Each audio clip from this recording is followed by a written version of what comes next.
നമസ്കാരം, ശ്രീധരായാണ്. പോൾ തേലക്കാട്ടാച്ചന്റെ ഒരു വീഡിയോ ഇറങ്ങിയിട്ടുണ്ടായിരുന്നു. ആ വീഡിയോക്ക് ചെറിയ മറുപടി ഒന്ന് കൊടുക്കാൻ വേണ്ടിയാണ് ഞാൻ വീഡിയോ ആയിട്ട് വന്നത്. അപ്പൊ വീഡിയോ നമുക്കൊന്ന് കാണാല്ലേ. ക്രൈസ്തവ സഭ അവിടെ പണം മുഴുവൻ പൂഴ്ത്തിവെക്കുകയല്ല. ഇവിടുത്തെ ഞാൻ വിമർശിക്കാൻ ആഗ്രഹിക്കുന്നില്ല. എത്രയോ ടൺ സ്വർണമാണ് വലിയ അമ്പലങ്ങളിലൊക്കെ പൂഴ്ത്തിവെച്ചിരിക്കുന്നത്. ഇതൊക്കെ മനുഷ്യസേവനത്തിന് വേണ്ടി ഉപയോഗിക്കണം. അത്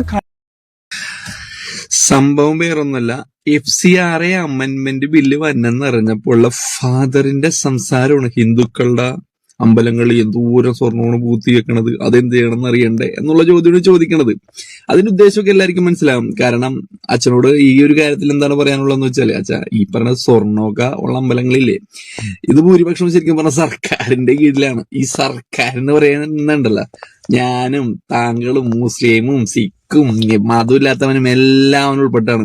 അതെല്ലാം കൈകാര്യം ചെയ്യണത് ഇവിടുത്തെ സർക്കാരാണ്. അപ്പൊ ആ സർക്കാർ സംവിധാനങ്ങളിലൂടെ തന്നെയാണ് അതിന്റെ കണക്കും കാര്യങ്ങളും പോണത്.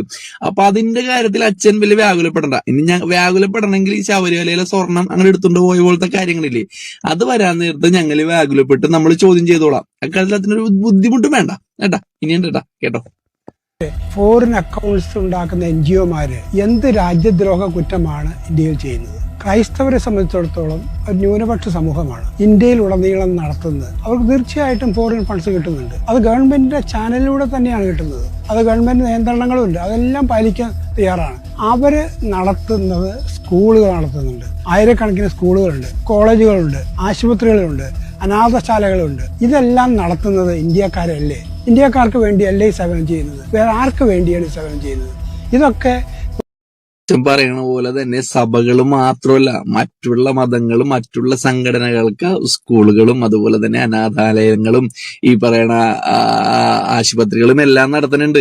ഇതിനകത്ത് സഭനോട് മാത്രമല്ല കണക്ക് ചോദിക്കണത്, എല്ലാ രാഷ്ട്രീയ പാർട്ടികളോടും എല്ലാ മതങ്ങളോടും, ഇവിടെ രാഷ്ട്രീയ പാർട്ടികളായാലും മതങ്ങളായാലും എല്ലാ സംഘടനകളായാലും വിദേശ ഫണ്ട് സ്വീകരിക്കുമ്പോൾ അതിന്റെ കണക്ക് കൊടുക്കണമെന്ന് മാത്രമാണ് പറയുന്നത്. അതിലപ്പുറത്തോട്ട് ഒന്നും പറയാനില്ല. നിങ്ങൾ ഈ പറഞ്ഞ സേവനം എന്ന് പറയണില്ലേ, നിങ്ങൾ നടത്തുന്ന ഈ പറഞ്ഞ സ്കൂളുകളിൽ എത്ര രൂപയാണ് ഡൊണേഷൻ വാങ്ങണത്? നിങ്ങൾ ഈ പറഞ്ഞ ക്രിസ്ത്യാനികളുടെ കയ്യിൽ നിന്ന് ഉൾപ്പെടെ എത്ര രൂപ ഡൊണേഷൻ വാങ്ങണത്? ആശുപത്രികളിൽ കത്തി വെക്കണില്ലേ നിങ്ങള്? എന്നിട്ടാണ് ഈ സേവന പ്രവർത്തനം ചെയ്യണം എന്ന് പറയണത്. അതായിക്കോട്ടെ, നിങ്ങളുടെ സേവന പ്രവർത്തനം ആയിക്കോട്ടെ, നിങ്ങളെ കണക്കൊന്ന് കാണിക്കാം.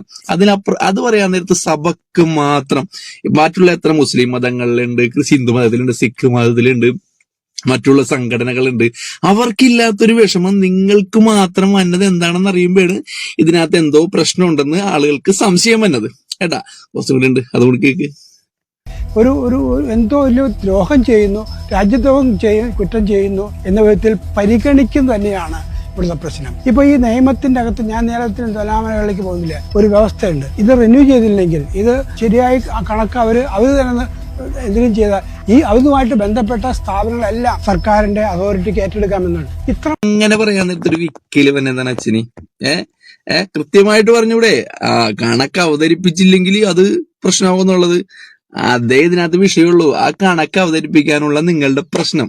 അതുകൊണ്ട് തന്നെയാണ് ഈ വിഷയം പറയുമ്പോൾ അച്ഛന് വരെ കൃത്യമായിട്ട് അതിനകത്തൊരു വ്യവസ്ഥ ഉണ്ടെന്നൊക്കെ പറയണില്ലേ, അതിനൊരു വിക്കല് വരുന്നുണ്ട്. നിങ്ങൾക്ക് ശ്രദ്ധിച്ചാൽ മനസ്സിലാകും. ആ വിക്കല് വരുമ്പോഴാണ് ഇതുപോലെ ആളുകൾക്ക് സംശയം. നമുക്ക് ഈ ഒരു വിഷയത്തിൽ ക്രിസ്ത്യാനികളോടുള്ള ഏറ്റവും വലിയ ബഹുമാനം എന്താണെന്ന് വെച്ചാലുണ്ടല്ലോ, ഈ ഒരു വീഡിയോ മാതൃഭൂമിയുടെ ഫേസ്ബുക്ക് പേജ് വന്നപ്പോ ഒരു 95% ക്രിസ്ത്യൻസും അച്ഛന് എന്താണ് ഇത്ര ബുദ്ധിമുട്ട്, കണക്ക് കാണിച്ചാ പോരെ, ഞങ്ങളും കഴുത്തറപ്പൻ ഫീസ് കൊടുത്താണ് പിള്ളേര് സ്കൂളിൽ പഠിപ്പിക്കണത്. ഇത്തരത്തിലുള്ള, അതായത് വിമർശിക്കുന്ന തരത്തിലുള്ള കമന്റുകൾ വ്യക്തമായിട്ടിടുന്നുണ്ട്. ഒന്നിനെ അവർ ന്യായീകരിക്കണില്ല. അതുകൊണ്ട് തന്നെയാണ് ഈ കേരളത്തിലെ ക്രിസ്ത്യാനികളോട് സത്യം പറഞ്ഞൊരു ബഹുമാനം തോന്നുന്നത്. അവരുടെ വലിയ ബഹുമാനം കൊടുക്കണം ഒരു വ്യക്തിയുടെ വാക്കിൽ നിന്ന് ഇത്തരത്തിലുള്ള വാക്കുകൾ വായിൽ നിന്ന് ഇത്തരത്തിലുള്ള വാക്കുകൾ വന്നപ്പോ അതിന് കൃത്യമായിട്ട് മറുപടി കൊടുക്കുന്ന ഇവിടുത്തെ ക്രിസ്ത്യാനികളാണ്. അതുകൊണ്ട് തന്നെ ക്രിസ്ത്യാനികളോട് ബഹുമാനമുണ്ട്. പിന്നെ അവരെ അംഗീകരിക്കണം. അവരുടെ മുന്നോട്ട് പോകുന്ന ആൾക്കാരൊക്കെ ഉണ്ട്, അവരെന്തെങ്കിലും ലാഭം അവരൊന്ന് പ്രതീക്ഷിച്ചിട്ടാണ്. അപ്പൊ ക്രിസ്ത്യാനികൾക്കും എല്ലാവർക്കും അറിയാൻ ആഗ്രഹമുണ്ട് ഈ വിദേശത്ത് നിന്ന് വന്ന ഫണ്ടിന്റെ കണക്ക്. അതിലപ്പുറത്തോട്ട് ഇതിനകത്ത് വേറൊന്നുമില്ല. കാരണം ഇത് എന്തിനാണ് ഉപയോഗിക്കണമെന്ന് അറിയണ്ടേ? ചാരിറ്റിക്ക് ഉപയോഗിച്ചോ, സേവന പ്രവർത്തനങ്ങൾക്ക് ഉപയോഗിച്ചോ, ആശുപത്രിക്ക്, സ്കൂളിന്, എന്തിനു വേണ്ടെങ്കിലും ഉപയോഗിച്ചോ, ആ ഉപയോഗിക്കണ കാശിന്റെ കണക്ക് അതൊന്ന് കൃത്യമായിട്ട് പറയണേനാണ് ഇത്ര വിഷമം. ആ വിഷമം അങ്ങനെ ഉണ്ടെങ്കിൽ അതിനകത്ത് എന്തെങ്കിലും ഒരു പ്രശ്നം ഉണ്ടല്ലോ, സംശയമില്ലല്ലോ. ബാക്കി കൊടുക്കട്ടോ. ഈ സേവനം ഇന്ത്യയിൽ ക്രൈസ്തവർ നടത്താൻ പാടില്ല എന്നുള്ള ഹിന്ദുത്വ ഐഡിയോളജിയുടെ ഒരു നിർബന്ധിത അടിച്ചേൽപ്പിക്കലായി മാറുകയാണ്. മതങ്ങളുടെ പേരിൽ മതങ്ങളെ മാറ്റി നിർത്തുകയും മതപരമായ സ്ഥാപനങ്ങളെ അടിച്ചമർത്തുകയും ചെയ്യുന്ന ഒരു നിഷേധാത്മകമായ, വളരെ മാനുഷികമല്ലാത്ത, മനുഷ്യത്വപരമല്ലാത്ത സമീപനമാണ് ഇപ്പോൾ സർക്കാർ ഇത് കൊണ്ടുവന്നുകൊണ്ട് നടപ്പിലാക്കാൻ ഉദ്ദേശിക്കുന്നത്.